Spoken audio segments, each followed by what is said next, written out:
তাইলে দোয়া আল্লাহর কাছে যখন করবেন মনে রাখবেন এই কথা যে আল্লাহ তাবারাকা ওয়া তাআলা আপনার মালিক।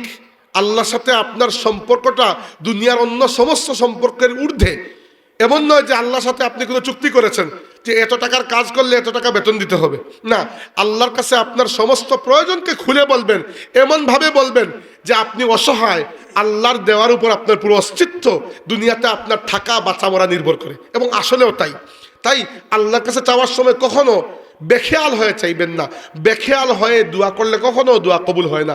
আপনি খেয়াল করে আগে থেকে প্রস্তুতি নিয়ে কায়মনোবাক্যে চোখের পানি ছেড়ে দিয়ে আল্লাহর প্রশংসা করে আল্লাহর কাছে ক্ষমা চেয়ে নিয়ে এরপরে আল্লাহর কাছে আপনার হাজতকে বলবেন, এবং মুস্তাগনি হয়ে বলবেন না, বেপরোয়া হয়ে বলবেন না যে দিলেও যা না দিলেও তা, দিলে দিলে না দিলে নাই, বা দিলে কি না দিলেই কি, এরকম কখনোই মনোমানসিকতা নিয়ে বলবেন না।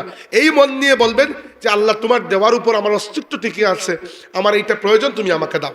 অবশ্যই হারাম কিছু চাইবেন না, এটা তো বেয়াদবি।